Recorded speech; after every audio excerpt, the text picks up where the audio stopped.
touchdown. And he flips the ball to Rowdy to do with what he will. What's going on, everybody? Welcome back to another video, and today I'm going to give you guys 4 deep sleeper rookie running backs that not a lot of people are talking about that could potentially break out and win your leagues. Now, if you guys watched my last video, you will know that I have a big stipulation when it comes to the zero RB strategy. Okay, the zero RB strategy, a big premise to that, and one of my favorite strategies, is finding those late deep sleeper running backs, or even a hero RB strategy where you take one running back early on and you're just trying to find those late upside swings later on in the draft. These are the running backs right here that could be candidates for you guys to pick in the late rounds. All right, so let's not waste any more time. Let's just jump right into these 4 running backs, and stick around for this last running back, guys, because I bet you guys might have heard of him. All right, but there's no channel out there talking about him, and I think there's a chance that he could be a starting running back later on in the season. Let's get into my very first running back, Jaydon Blue, drafted in the 5th round by the Dallas Cowboys, and coming off around, I would say round 12, around the 130s in ADP according to Underdog. And I want to talk about him first because there was a big narrative going around recently this last week with Jaydon Blue. I'll be honest, guys. I mean, you guys know I am a Cowboys fan. You should see by the freaking intro of the video. I've pretty damn involved when it comes to keeping up with this team. The source that really put that out, I've never heard of this guy in my entire life. I'm already hearing some rumblings out of the building about the running back that they drafted and him being, kind of just borderline lazy, not in the building, doing his off-season workouts.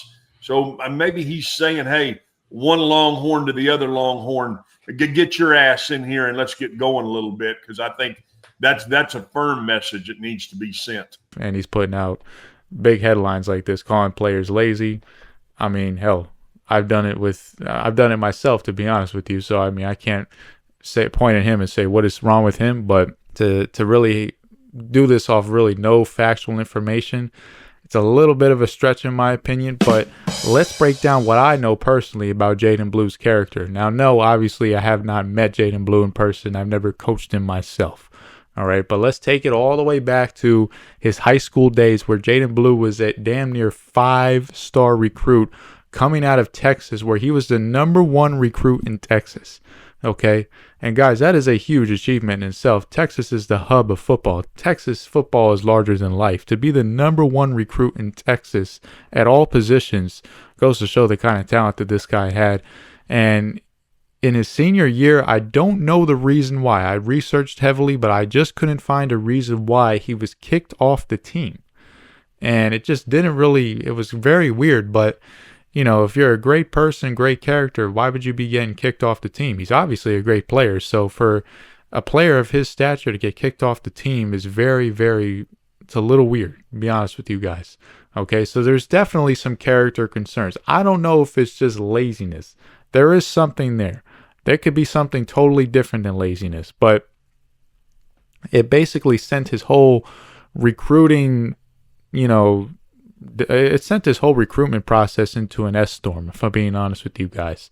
There were a lot of schools that were kind of just like in and out, but the Longhorns, Texas football, they really never wavered. They wanted him, and Texas loves their 5-stars, so they said Jaydon Blue, even with their stacked running back room they had at the time with Bijan and Roschon Johnson and Jonathan Brooks. I mean, they've had a ton of running backs come from that school in the last few years.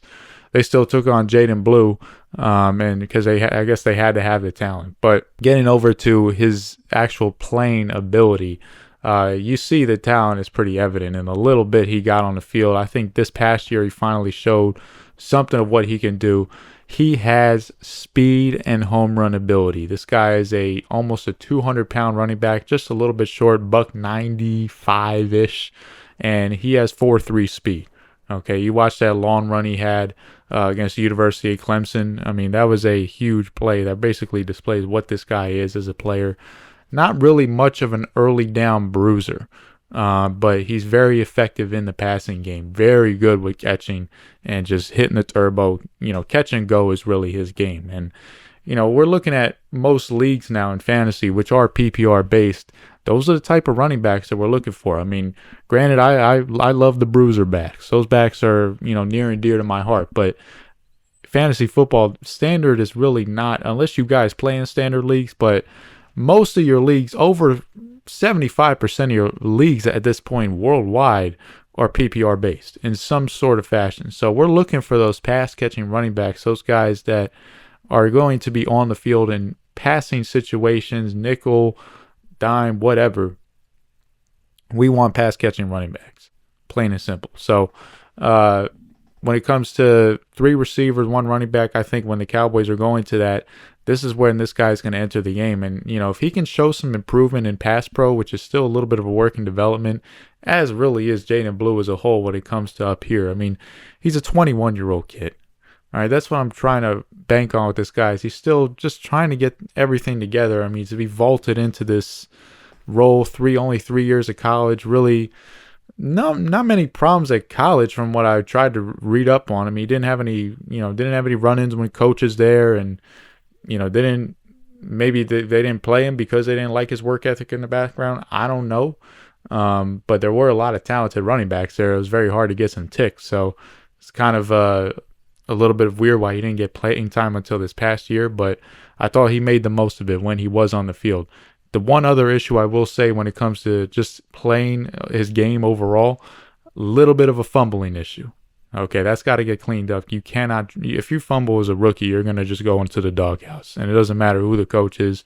Coaches hate turnovers. If you turn the football over, you're going to the doghouse, and you're pretty much going to stay there for a while. So he cannot fumble the football in the NFL because he won't be seeing the field that much. So I think if he's able to clean up his pass pro and not make that an issue, we're talking about very light competition for his pathway to be the number 1 running back for the Cowboys. I mean, Javonte, I like Javonte a lot personally. I liked him a lot coming out of North Carolina, but he just really isn't the same player after that knee injury that he had in 2022.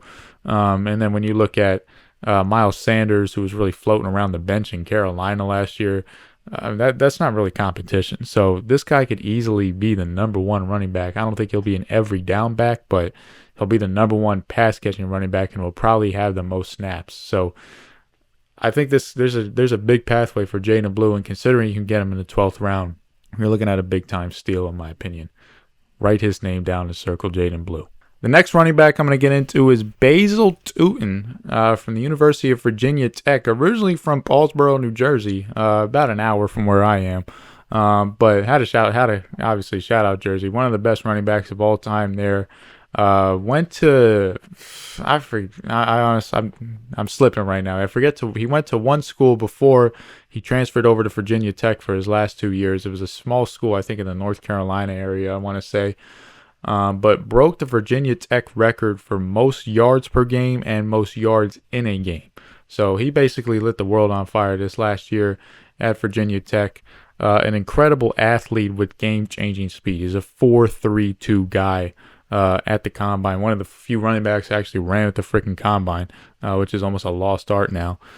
So he was able to show his 3-cone speed, his 40 speed. This guy has speed, and he's got agility, and he's got nice change of direction, and he's not afraid to run in between the tackles. He has potential to be an in between the tackle and an outside the tackle runner. I mean, 5'9", 206, not afraid to just to run inside, and that's a very rare trait to find smaller running backs that aren't afraid to take on contact while they use their speed on special occasions to bounce it to the outside, cut up, and take it to the house.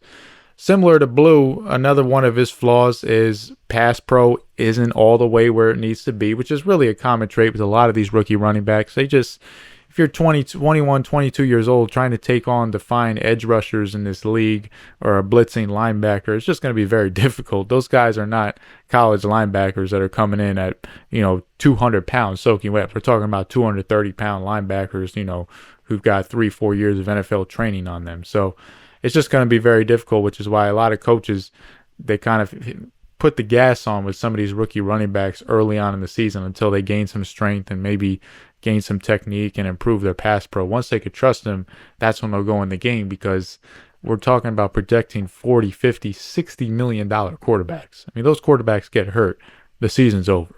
So you cannot screw that up.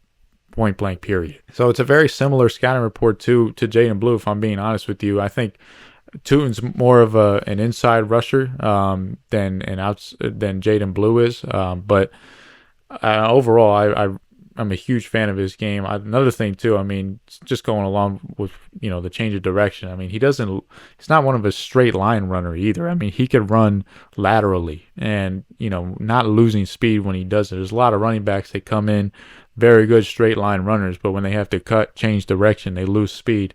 Tootin, that's really not the case with him at all. So another guy, keep him down on the radar. Now, another flaw when it comes to fantasy is he's technically third on the depth chart. I mean, ETN is there as the number one back still, even though ETN to me really isn't the same player. I just think he's went through a lot of injuries and wear and tear. And, to be real, I mean, they ran ETN into the ground the last few years. I mean, he was never really an inside zone runner. I think ETN is a player we'll talk about in a future video as sort of a forgotten player, but I think he'll improve this year, but he's technically behind him on the depth chart. And then Tank Bigsby had a hell of a season in his own right last year, and he's going to demand some playing time in his own. So the upside with this is, number one, both those guys have shown, more so ETN, they've shown injury problems. And the head coach, Liam Cohen, I mean, he was the offensive coordinator last year with Tampa. As most of you guys know, he rotates the running backs. Okay, last year with Tampa, you saw Rashad White, you saw Bucky Irving, you saw the running back from Syracuse, I think his name is Tucker. I mean, they kept a steady rotation of all three of those running backs, and he's not afraid to go to the first, second, third guy. And, it could be a pain for fantasy, but when it comes to guys like this is actually a benefit, because we're talking about a guy who's technically third on the depth chart getting some playing time early on. And if he can show that he could do what the coaches are asking him to do, be a dynamic receiving threat and flash his speed and make big plays, he could stay on the field. Okay, and we're talking about getting him same area as Jaden Blue, 12th round. All right, that's not really a high pick to invest. I mean, that could be your last running back, your fourth, fifth running back. You keep him on the bench and you wait for a breakout. If he doesn't, it's not going to kill you. Overall, there's a lot of upside here with Tootin, and I really am a fan of the athlete overall. Big play speed, big time athlete, 9.29 RAS score. There's a lot of upside here, so make sure you guys keep an eye on him. Now, my next running back I want to talk about is Dylan Sampson, who got drafted in the 4th round to the Cleveland Browns. Really, this is going to be an interesting path for Sampson. Now, obviously, if you guys heard the news about Quinshon Judkins being arrested for domestic violence, and really a sad story, to be honest. I mean, not only for, the lady that was involved in that, but, I mean, just a talented football player, a player that I was very high on. If you guys watched the rookie video originally, I was basically tooting his horn to be potentially 1,000-yard rusher coming out of the gate. And now Quinshon Judkins, who could face a suspension, he's not even signed. I mean, he's the last player in the draft, I think. I mean, as I'm recording this, the player on the Bengals, Stewart, I think is his name, he signed his contract today. So now Judkins is the last player unsigned, and with an arrest that just happened, I mean, it's kind of leverage for the team to basically be like, yeah, you're going to do some things before, you come to an agreement on a deal, and that's probably going to not only affect his bread, but it could affect his overall playing time just with the legality of this. So Jerome Ford is there, but enter Dylan Sampson, who in his own right, I think he slipped in the draft, and this is a really good rookie running back class. I mean, when I studied for this video, I'm like, there was a lot of guys that slipped, and it was just a numbers game. I mean, not every team needs a running back, and there were a lot of good running backs. I mean, you talk about Genty, you talk about Hampton, you talk about the Ohio State backs, you talk about Caleb Johnson on the Steelers. I mean, those are 5 backs already that went ahead of all these guys, and only so many teams need running backs. So I think Sampson was another guy that fell.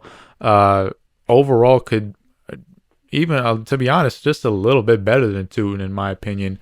has the speed, not as fast, 4.42, so it's a respective speed, but an inside and outside runner, really good vision, really good anticipation. He ranked 11th in the country last year in missed tackles. And he could take these he's one of those running backs, you take those small gains and then he can just 3, 4, 5, 4, and then he'll take a 21-yarder, and you just won't see it coming. And those are, in my opinion, that's what the special running backs can do. Doesn't matter. You just feed them those dirty runs, and eventually they're going to pop one on you, and they're going to take it to the crib. This is what I see for Dylan Sampson. He played at the University of Tennessee. I mean, playing in the SEC with the big boys, playing against the Bamas, the Georgias, the Gators, South Carolinas. I mean, playing against the gauntlet of competition. I mean, technically, I think Texas is in the SEC now. I mean, so he's playing against the top competition overall. Played all the tough teams and showed that he could run on all the top defenses in the country with all the 5 stars on the board. So, touchdowns, big thing for Dylan Sampson. I think he had like almost 20 touchdowns, if not more, around there. I think it was like 22 touchdowns, if I'm not mistaken. So this guy's a red zone threat. It could factor in if Judkins were to miss time. I mean, Jerome Ford is the number 1 running back right now for the Cleveland Browns, and he's not really a goal line back, I would say. Jerome Ford is a little bit lighter. He's more of a pass catching back, and if I'm not mistaken, that's really all the other running backs that they have right now in Cleveland. So Sampson, in my opinion, he has the most potential without Judkins to be an every down back, and he was already a good player in his own right. He's now around 145, and he's going to climb, I mean, which is basically the 13th round, but he'll climb into that 11th, 12th range if, especially if something happens, some sort of official ruling from, the league, could be legality. I mean, you never know. I mean, so something can happen with Judkins, and this is a huge pathway for Dylan Sampson to step up and be a starter. And, we look at the Browns' rushing attack. Ever since Stefanski has been the head coach, I don't have the numbers in front of me where they rank, but they've been a top rushing attack year in and year out.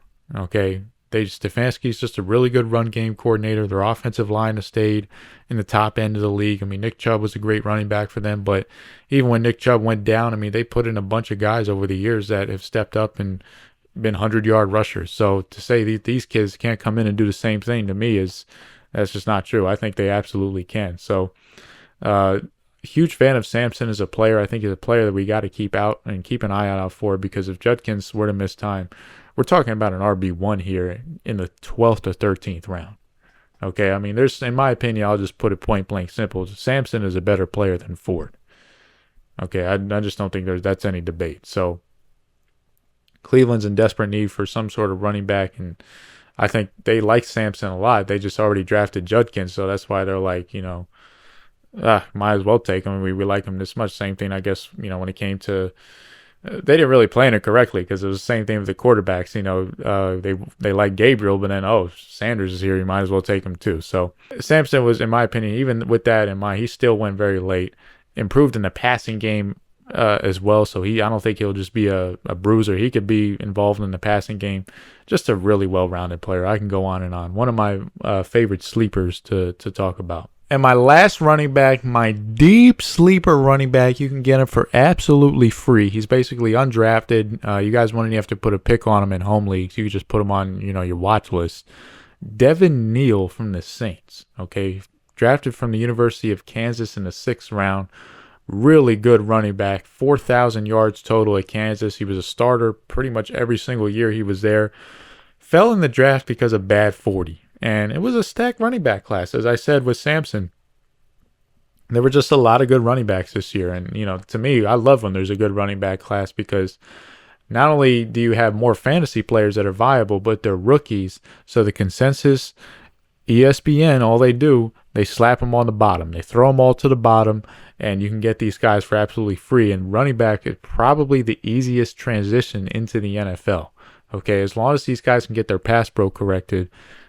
And in terms of running the football, I mean, it's pretty much the same thing. And they have fresh legs compared to the veterans out there that don't have fresh legs, that have a lot of mileage on them. So they're basically like fast new cars, coming out of the gate, brand new models. So that's exactly what you want for fantasy, because there's tons of times where other running backs that we've talked about in the draft strategy videos that don't have that. So fresh miles is exactly what we're looking for. And this is a player right here that I think could be a starter long-term down the line for New Orleans. Slow 40, as we talked about, so maybe not a fast car, but good vision, compact running back, basically 6 feet, 5'11", 213, 15 type range. So, a fully built back. Not great laterally, I will say that. That's probably his weakness. He's more of a north to south guy. So early on, I could see him as a complement to Kamara, where Kamara is a lot better laterally, a lot better out in space. This guy really doesn't have that overall, but very good contact balance, really good running north to south, and that's really the specialty to his game. And when you have running backs like Samson, Toot, and Blue, those guys, they're a lot better when it comes to getting in space, and that's what a lot of teams are looking for. Neal is a little bit more of a classic bruiser, if I'm being honest with you, but I think he's further along in pass blocking than all three of these running backs on this list. So not to say that he's ready, you can just throw him in a game right now. All these guys still need work, but I thought his pass pro was the best out of these four running backs that I'm talking about. Patience, really nice. Vision, really nice. And even though he still is a north to south runner, I thought he did show some elusiveness on tape that can demonstrate, hey, he's not some slow slug of a running back, that just can't break away. I mean, this guy, he can make someone miss if he has to, but that's not his game. Really the key to why this guy is such a deep sleeper and why he could potentially be a league winner is, let's keep it real, guys. The Saints are garbage, okay? Tyrann Mathieu basically left the team after, the first day of training camp saying, yep, we ain't going to be nothing this year, so I'm going to get up out of here. Derek Carr, he had his injury, so they're basically starting a rookie quarterback.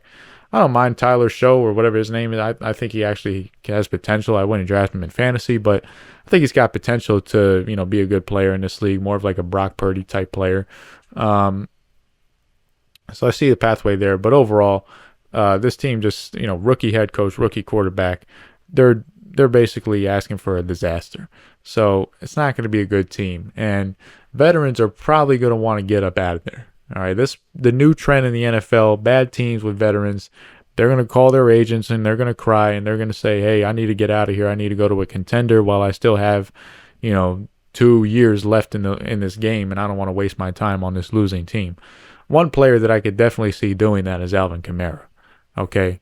Alvin Kamara has given a lot to this franchise and whatnot, but I could definitely see him saying, hey, just trade me to a contender and get me up out of here. And if that happens, Devin Neal is going to be he's the only other running back they have. I mean, the running back they had a couple of years ago, I forget his name, from TCU. I think Kendre Miller is his name or something like that. This guy's barely seen the field in 2 years, so I don't think he's going to see the field in a third year. But Devin Neal is a player that I can definitely see stepping up into that starting role. God forbid something like that happens. And look, it's a pathway. It's not a very likely pathway, if I'm being honest with you. It's sort of a scenario that I put together in my head on the fly. But if that happens and you have Devin Neal on your team, you could win your league with that alone. All right, just getting a starting running back for free.